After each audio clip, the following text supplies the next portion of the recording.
As a spiritual seeker, there is such a wealth of information available to us these days that we can actually get analysis paralysis and fail to fine-tune our daily practice.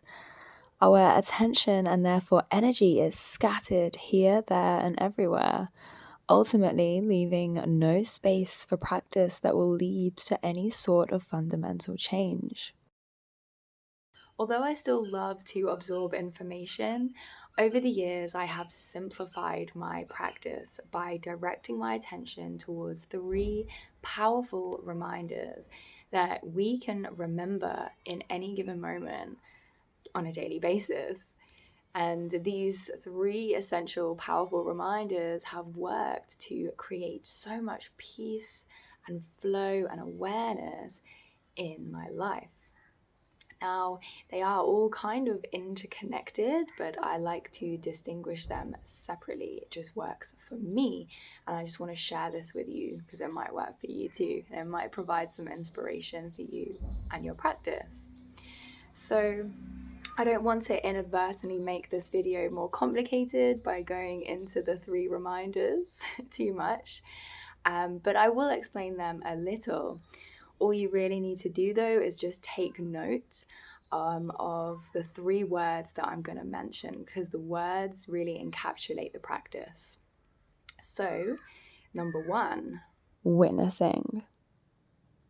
At any moment, we have an ability to catch the mind complaining, judging, comparing, catastrophizing, and just generally producing negative self-talk or overthinking. And instead of being lost within that troublesome thought stream, totally identified with the words in the mind and blindly believing what it says, we can switch in an instant to become the awareness of the thoughts.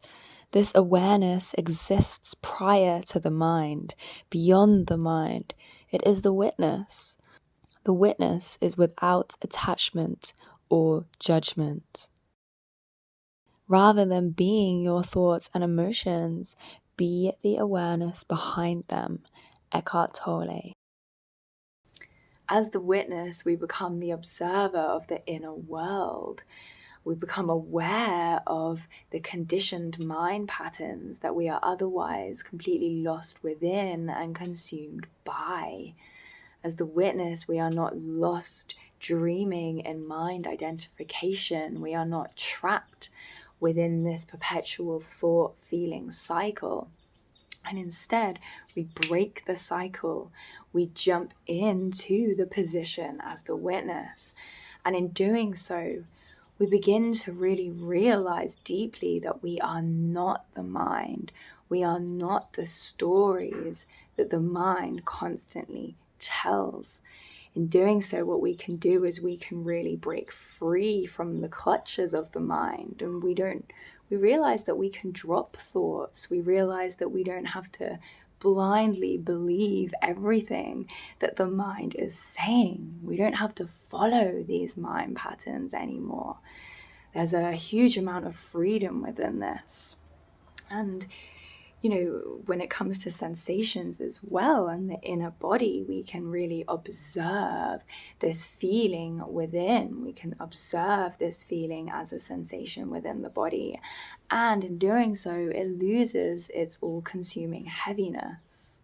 This sudden switch that I speak of from seen to seer is freedom from identification with a small sense of self, because you objectively see the mind and inner sensation.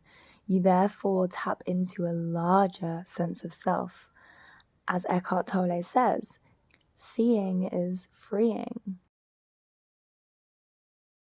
So it turns out that the unobserved mind is actually responsible for a huge amount of our suffering, and this is why I'm such an enormous fan of this practice, because it is so life-changing.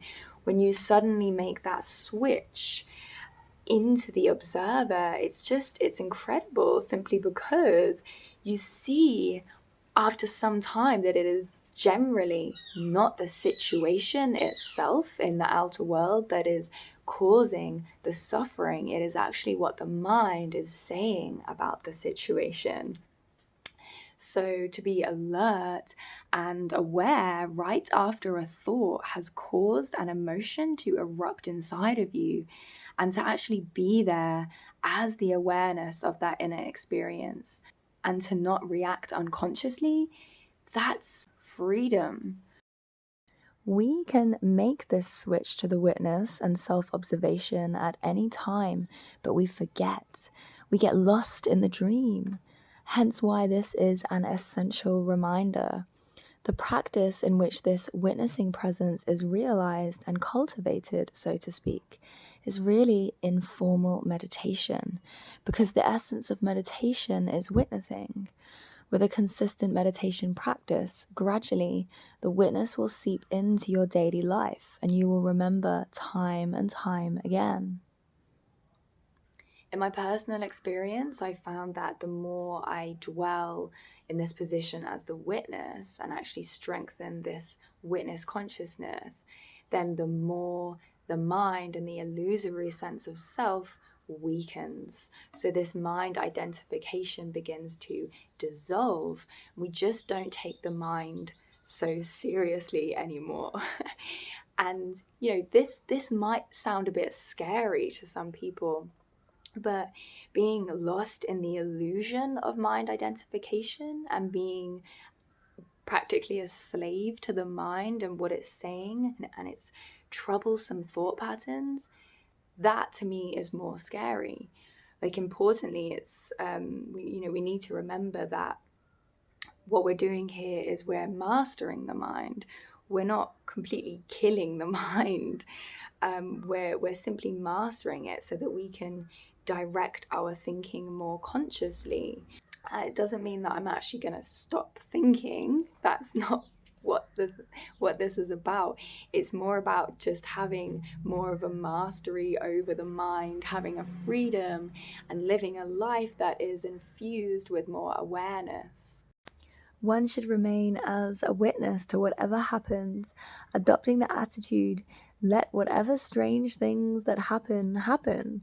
Let us see, Ramana Maharshi. Number 2, presence. A vital question to ask yourself frequently is, what is my relationship with the present moment? Eckhart Tolle. The present moment is an inner stillness away from thought. So this overlaps with witnessing, because to witness is to be present. However, witnessing, it's more like not getting so tangled up in the inner world.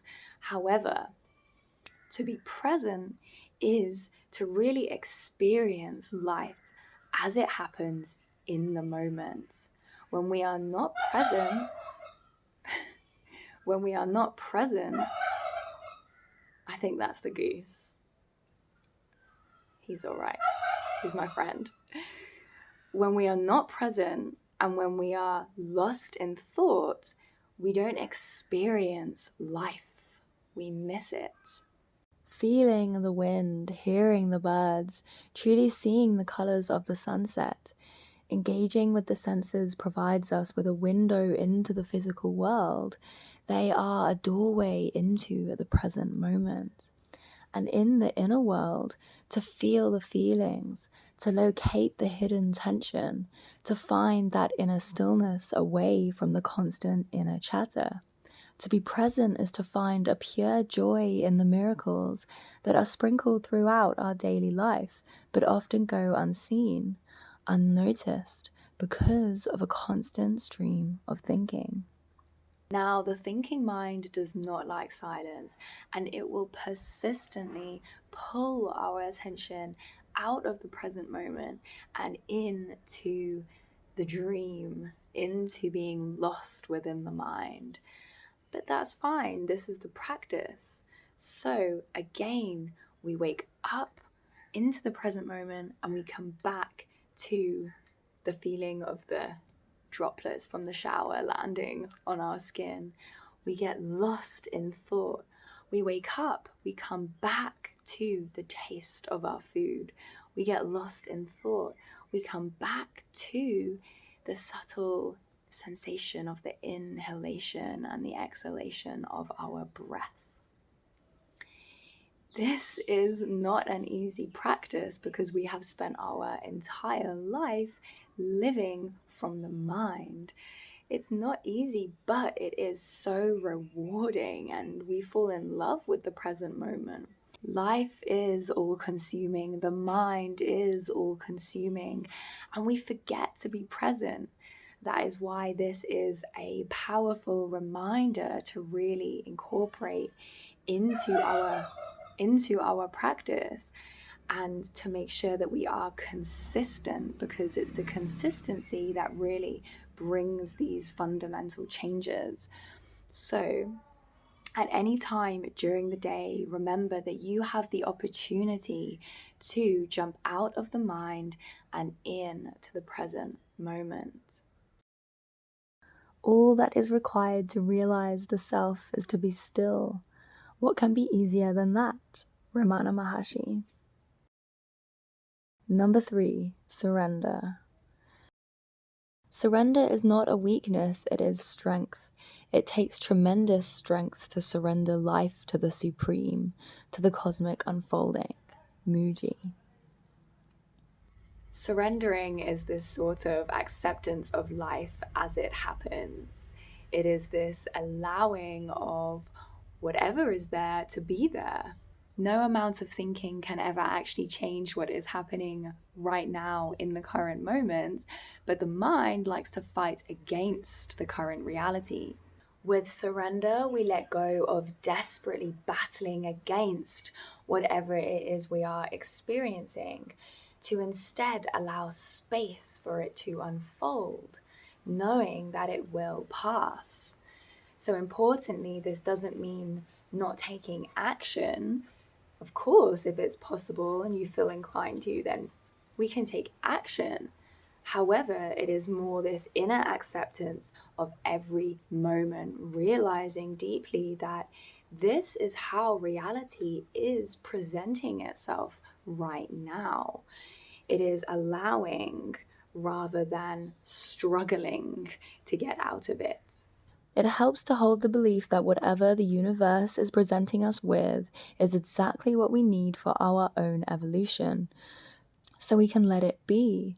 If there is resistance to allowing something, then allow that resistance to be a part of the experience that you're going through too. Here we find an acceptance of our lack of acceptance. How do you know this is the experience you need? Because this is the experience you are having at the moment. Eckhart Tolle.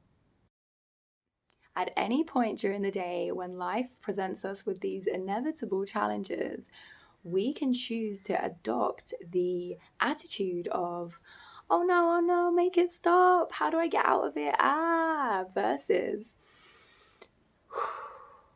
okay, this is what life is giving me right now. I'm going to self-soothe. I'm going to take this next step. But you see the difference in the energy there.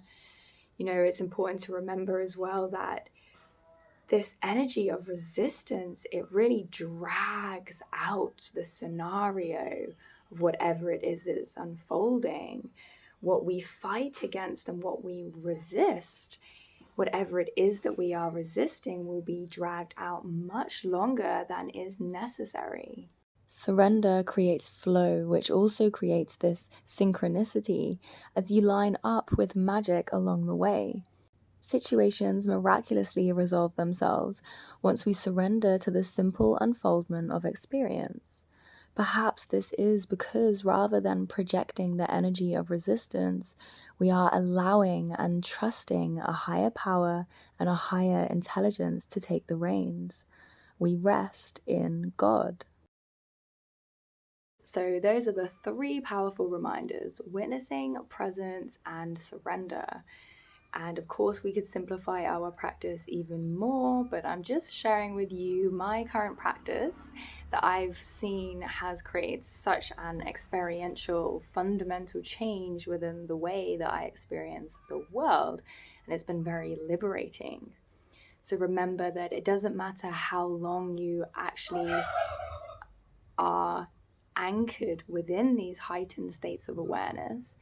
It matters It matters more how many times you can remember to wake up and come in to that present moment awareness, how many times you can wake up and transition.